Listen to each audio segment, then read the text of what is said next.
Hello, I'm Ann Treacy with Landon on Broadband. I'm excited today to speak with Tom Karst. Welcome. Thank you. Appreciate you having me on.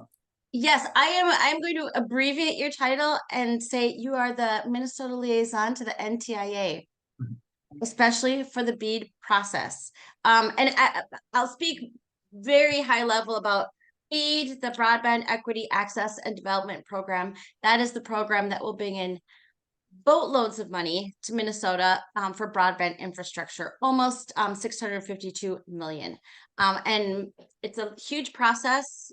Where we're in that process right now is just on today is Wednesday. On Monday, the Office of Broadband Development submitted a draft initial proposal to talk about how they would distribute that money, because the Office of Broadband Development in Minnesota will be distributing that money. For folks who've been following this a long time, it sounds an awful lot like they'll be using the old border to border grant process. So just for folks who are, as a former teacher, you never want to assume everyone's done their homework or we're all in the same chapter.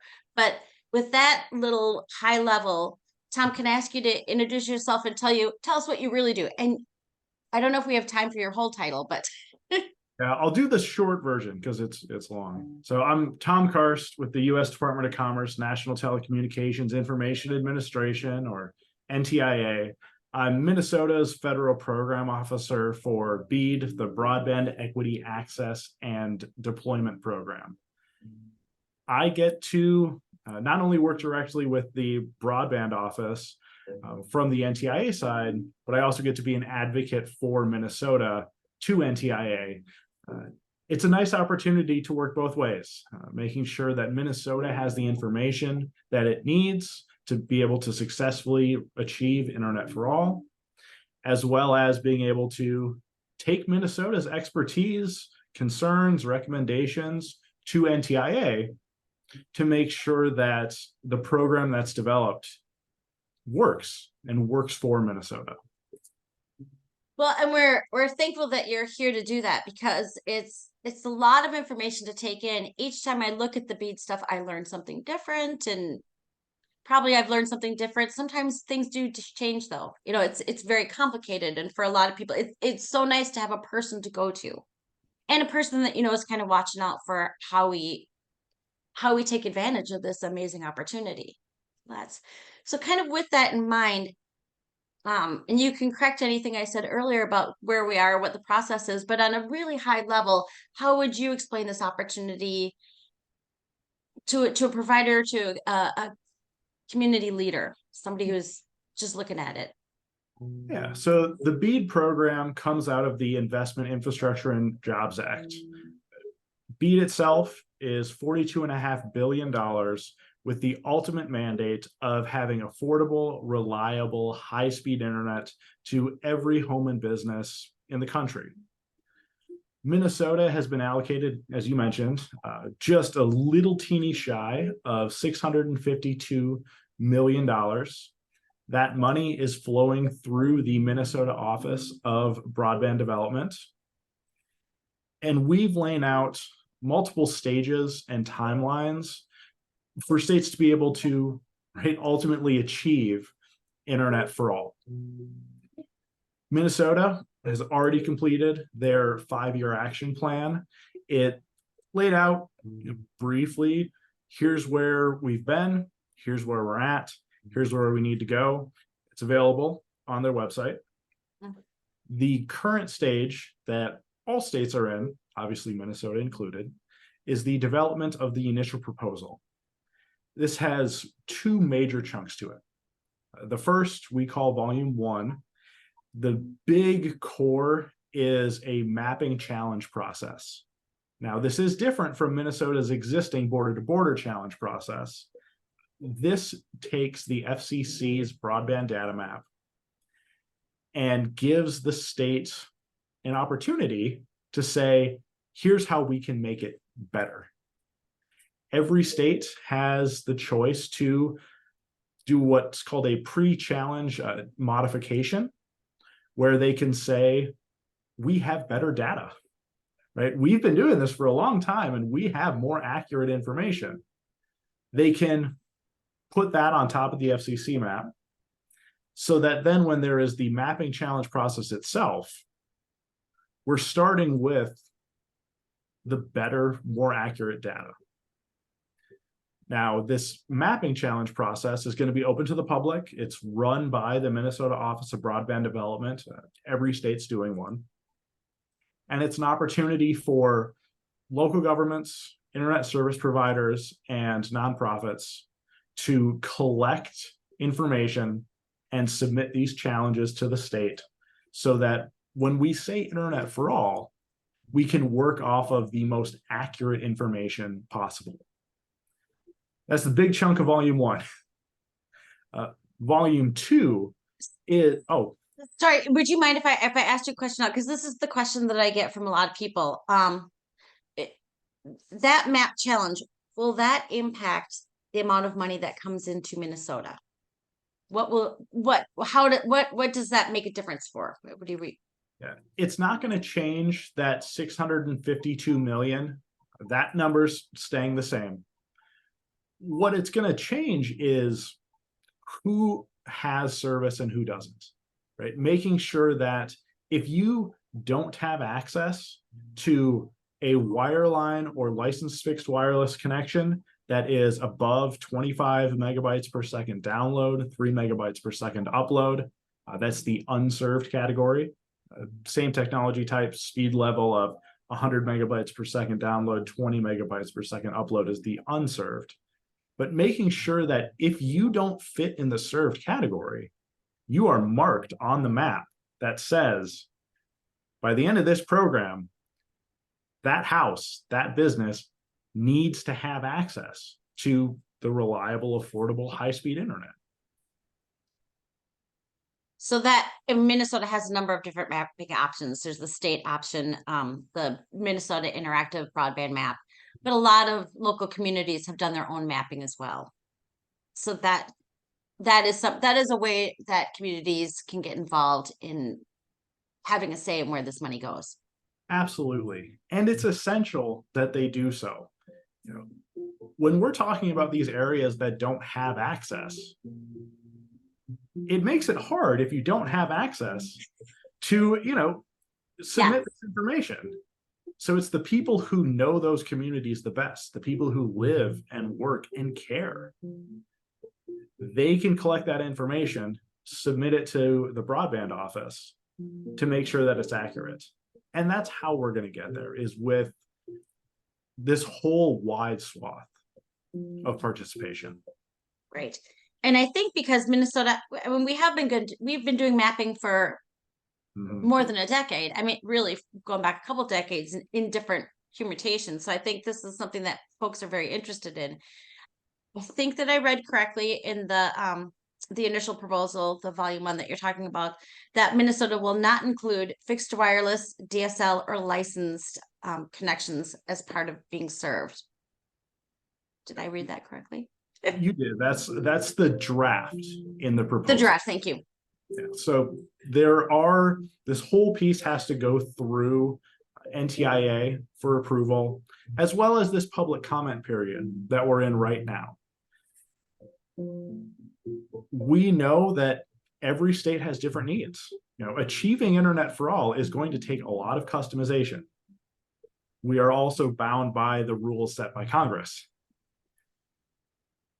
Having people weigh in publicly, right, we know that that's going to have some impact. So any modifications, support, disagreements, it's going to be important for people to share. It is also going to go through a comprehensive process here at NTIA of review to make sure that every element is in compliance with the rules and regulations set by Congress. Just because it's a fun process, I'll give you a little insight on that one. So my role as a federal program officer is to help Minnesota. That creates a little bit of a bias. So when the proposal is submitted to NTIA, I'm not the one who reviews it. We have a federal program officer for every of the 56 states and territories. They're also broken up by regions. So it goes to a different federal program officer in a different region who does, the initial review. And then we have a independent committee, a review committee that goes to as well, that takes a look. And that is the committee who's going to say, this is what works, this is what doesn't, here's what needs to change. So there's that whole process. Public comment is going to weigh in on how Minnesota can craft their initial proposal to make it work for Minnesota. The NTIA review is going to make sure that it's in compliance with federal rules and regulations. And then that's going to come out and be that functional piece that is going to, what then we call the final proposal. That's going to open up the grant rounds for applicants to apply to the broadband office, to be able to have them then say, all right, NTIA, here's all our applications, here's how everything looks, here's how we're going to do it, here's how we're going to achieve internet for all. We go, yep. And then the state can start awarding money. Yeah. And anticipating somebody watching this right now, what do you think the timing might be on that? Approximately. There's a lot of different factors that are going to play into it. One of the biggest ones is when the initial proposal gets submitted to NTIA and the amount of changes, if any, that need to be made. If we have every state and territory submit on the deadline of December 27th, it's going to take a while to review.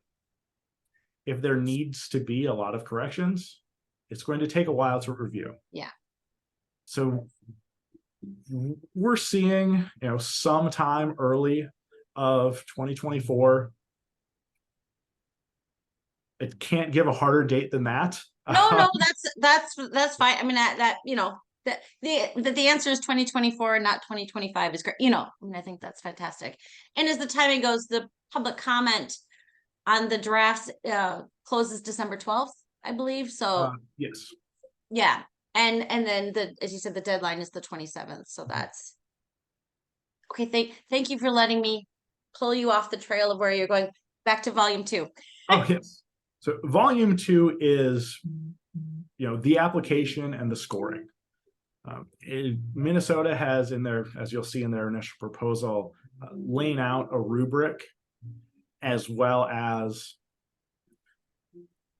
roughly what the application's going to look like. The point of this is transparency. This is not a black box. Applicants can look at that rubric and estimate how they're going to score, which is going to allow for ideally more competitive applications and more complete and a better result overall. And it's long. Volume 2 is a bit longer. Yeah. It's longer and it's wonky. Which is nice. NTIA has guidance on our Broadband USA website that it's directly written for the state broadband offices, but personally, I think it's helpful for anyone interested in this to read. It lays out what our requirements are, as well as a lot of recommendations. And there's also the notice of funding opportunity, which is quite wonky. But, we have a great collection of nerds. They're fantastic people, us included. So when you're looking at the initial proposal and, thinking about public comments, I think it's always helpful to review that NTIA information to see kind of where the recommendations are, where the limitations are. That being said, if you have something that's outside of that, doesn't mean don't say it. It doesn't mean don't share it. I know we'll touch on the letter of credit a little bit later, but there are creative solutions. And we have a group of experts in this state that are great at creative solutions. So I would say don't worry. Don't feel like you can't say something that a recommendation can't be submitted, because even if there are limitations, there are also creative solutions. Well, and this is where I think our history of the Minnesota model will really come into its own. Reading through it, a lot of it is, the Office of Broadband Development has 9 or 10 years of experience doing this. We've done it. We have a process. So I think for us in Minnesota, it's a lot more of how do we take the way we've been doing things and mash it up with how the feds are doing it, and that, and so there may be some bickering, but it won't be a slug kind of deal, but where I think some states, they must, if you don't have a process it must be daunting to take on, because I think that the Office of Broadband Development certainly thought about most of these things in the past. So that's, I mean, there's a reason why their existing programs have been in action as long as they have, and have been as successful as they have. And there is a reason why, Minnesota is considered the North Star for, government run broadband funding programs. We have states who have in the past, taken Minnesota's model and done a find and replace as their starting yeah, point. oh, absolutely. Yeah. We could, yes. So this is an opportunity to be Minnesota model 2.0, but as you point out, it's going to take all of us chiming up. And from that perspective, I think it's interesting to look at how each scenario of how different people will read this, and this will probably get into the letter of credit, but for the broadband providers, do you anticipate any of the comments that they will be making? Do you want to draw them to certain areas that they might be more interested in? I like to keep it neutral. They have the experience, they have the knowledge, and they're the ones who are going to be submitting these applications, right? They know their business models, they Yes. know what it's going to take in Minnesota. And I think taking all of this in a holistic approach, just focusing in on one piece can be good for writing a public comment. But when you're conceptualizing where to look and how to understand, and this, I'm a little biased, it's Minnesota, read everything. Exactly. Well, but people have already been commenting. Well, let's get to the letter of credit, because that is something that people have already started commenting on, and Yeah. you know more about this than greater detail. And maybe even step back to what, I think in Minnesota, there are 87 counties, and there are at least as many providers. And so I think we look at how to lift up all providers. And I think the letter of credit kind of gets to that, offering opportunities to folks of all sizes.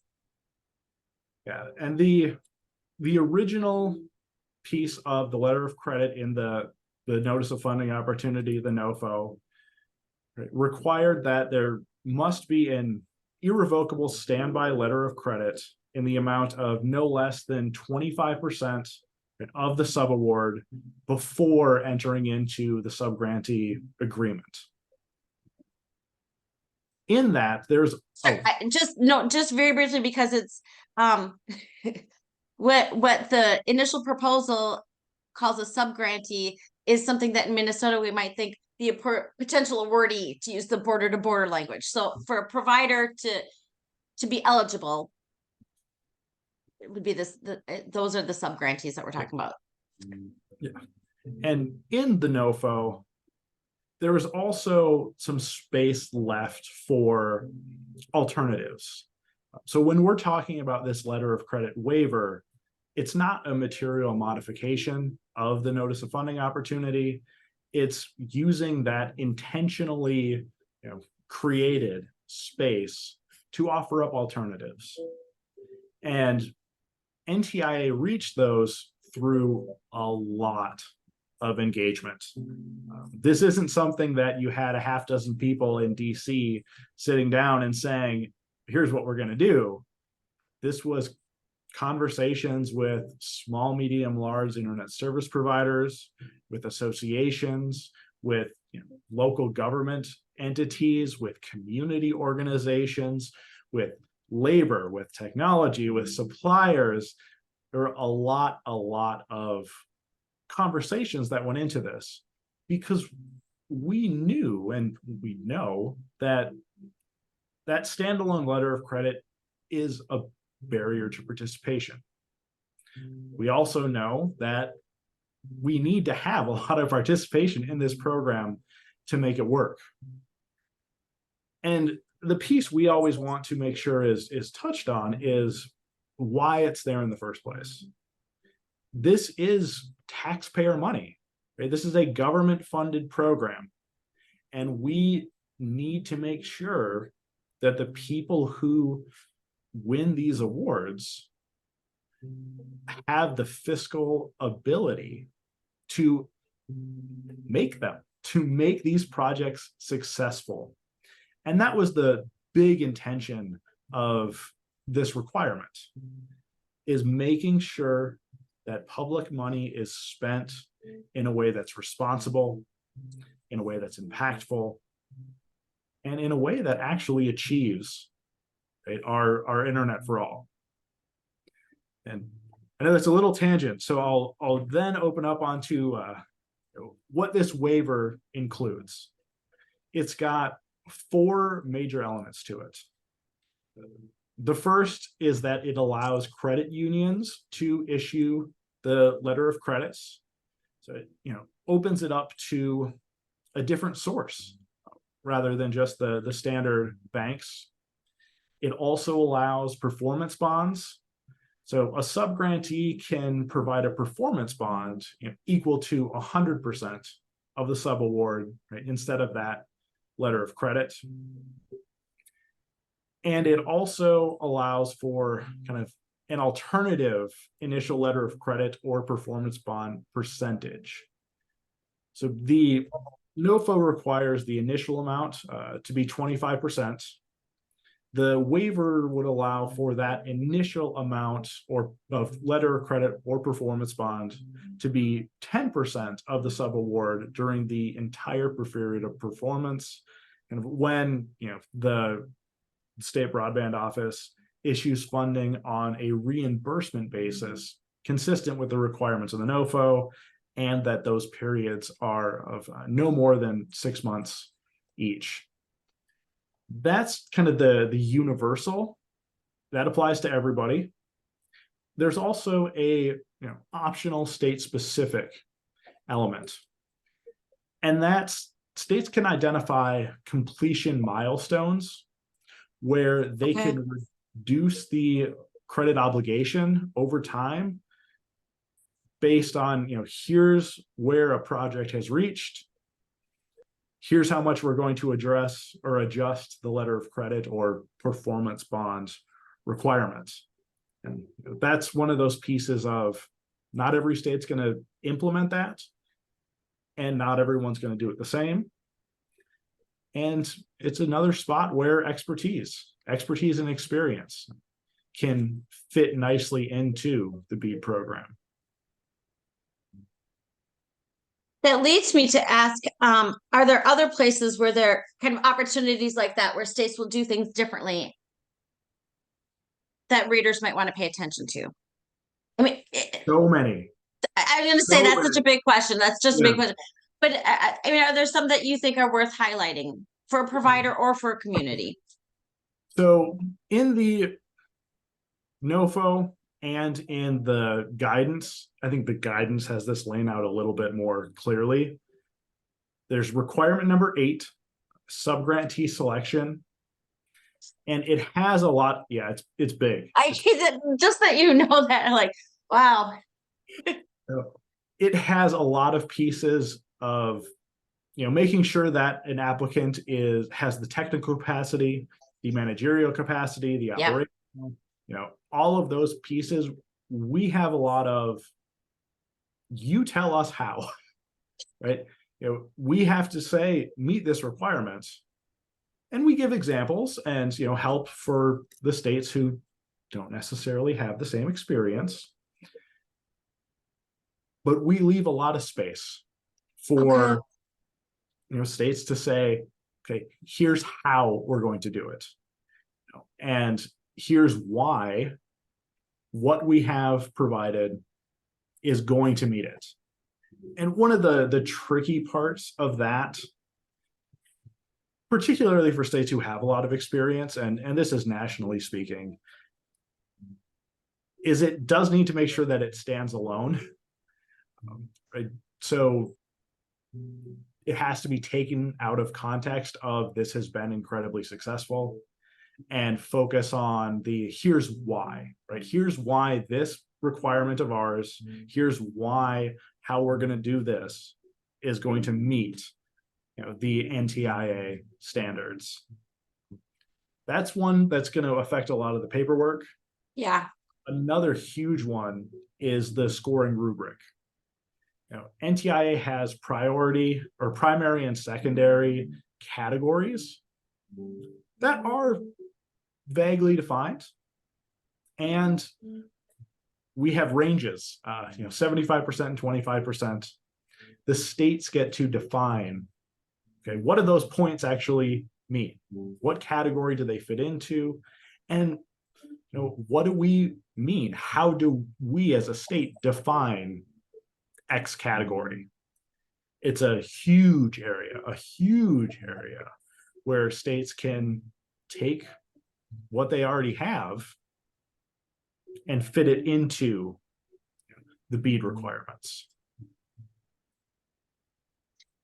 So the scoring rubric, I kind of thought the same. If you were, especially for a provider, especially for somebody who's written applications to get grants for something like this before, and that may be the provider, that may be the community, that may be, a nonprofit that's involved with that. Having folks like that look at this rubric would be a big deal. Oh yeah, I mean, it's that's where we need scored. That rubric is how, when you put an application, here's how it's going to get the points to be awarded. It's a massive core piece that, in my personal opinion, is going to be very important for folks to look at, to weigh in on, and to understand. Well, and I think that now that I stumbling on my words here, what is the best way? What do you think would be the easiest sort of comment for the Office of Broadband Development or anybody else to take to get into the specifics, to get in, to come at it from a high level, come in from a very detailed level? Can you submit multiple comments? So today I'm just going to only talk about the letter of credit. Tomorrow I'm going to look at what qualifies for broadband. Tomorrow I'm going to, what is the most palatable? How can we make it easier for you guys? And therefore, I always think, be read. So the public comments are going to go to the broadband office. So yeah. I can't. No, but when I say you guys, I mean so ultimately down the line for them, for how they're going to best receive those and what's going to be most essential to them. Historically speaking, I've been in this space for a long time. I like it when you have one document that is broken out well by issue, that lines up well with the proposal, so it makes it very clear of this recommendation is for this area. Mm-hmm. And then there's always that piece of concerns are important, so are solutions. Sometimes there's not always a solution. Sometimes it just has to be a concern, right? And including as much information in a way that, here's our worry, here's why, and here's our recommendation. If you look at the due date of December 27th and the public comment period closing of December 12th, yep, that's a short time. With a major holiday for most people, and several major holidays that cover most people happening in that time. Yep. So the easier, the more clear, the more comprehensive. One of the pieces that sometimes gets forgotten in all of this is, yes, we're government entities. We're also people. There are limitations, there are capacity Right. problems, and that's something just to be conscious of. When you had noted making sure it gets read, they all get read. Yeah. But there is those limitations on capacity for, and even brain capacity. So comprehensive, but also concise, and concerns, recommendations, solutions. Make it easy. The easier it can be made for the people reading this, the more that can be digested or ruminated upon, depending on your Right. personal preference. Right. Yeah, as I said, as a former teacher, so some things are easy to read and take in, and making it as straightforward as you can, I always think is a huge help. So that's all right. My last final question, I think I'm gonna is, do you have any opinions or advice for communities who are looking at this now, and how can they use this information now to prepare for what's coming? I think the biggest piece in how to prepare is, and this is going to sound a little trite, is making sure that you do prepare. Taking a look at those FCC maps and looking at what should be challenged, what isn't right, looking at the proposed requirements in the draft and seeing what's going to fit your community's needs and what's going to be a barrier. If you're a local community member, making sure that you're also coordinating with your local government, with your local potential internet service providers. This needs to take this holistic approach. The earlier that folks can develop plans, the smoother it's going to go. We know that it's not easy. We also know that Minnesotans are very passionate people about their communities and about helping them and improving them. I'm always of the theory of it's part of the winter, surviving the winter. You have to be good with your neighbor, and you want to help them, shovel their driveway and making sure that they've got some nice hot dish, to survive on. So, organize early, see who's going to be a good fit for a provider, make sure that you're working with them, talk to your local government, see where there could be potential issues, make sure you're working with them, find community support, make sure you're working with them. The more holistic this can be, the more impactful it's going to be. And that makes me think, this in a meeting that I had up on the Iron Range yesterday made me think, a person could do worse than get your broadband community together. Many, because of the work that Glenn has done in the past, because of the work that the state has done, many people have broadband committees in their community with the provider members as well, and read through this together. Those will make the comments better, but this will also help you prepare. Absolutely.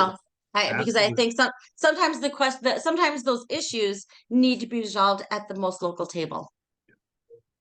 And those are the people who are living these issues and this experience. The people who live and care and work in these communities are also the ones who tend to know best what it needs, what its challenges are, and how to make things work. Yeah.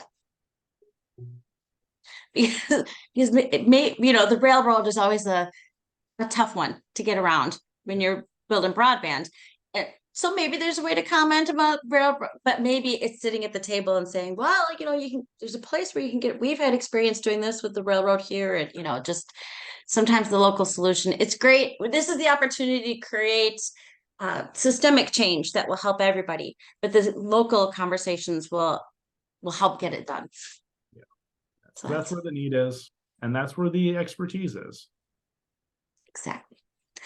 Anything else you want to add? Not add, just reinforce.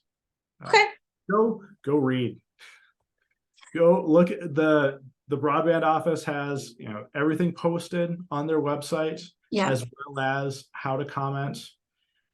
NTIA has, our guidance and the BEAD NOFO posted on our website, and there's a link to our site from Minnesota's site. Let's make it a little bit easier. And I know we haven't touched on this. I just like to give it a little plug.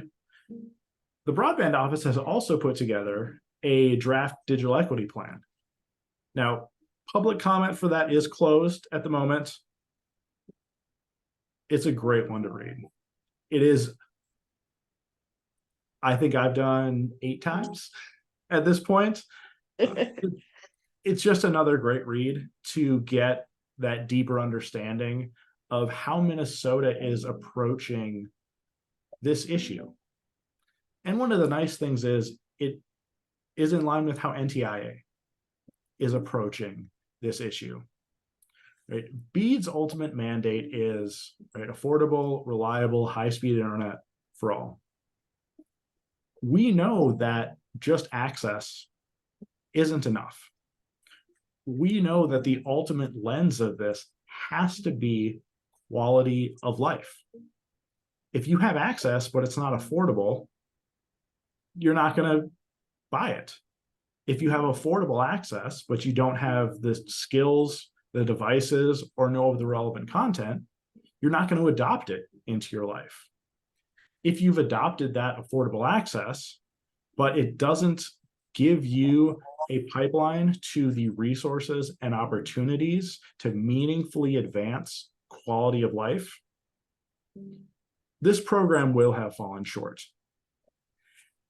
And that's a huge part of the Digital Equity Act plan and the draft that Minnesota's put together, and the additional funding that will be coming out in that area is making sure that access is not the end, and that ultimately all of this meaningfully advances quality of life.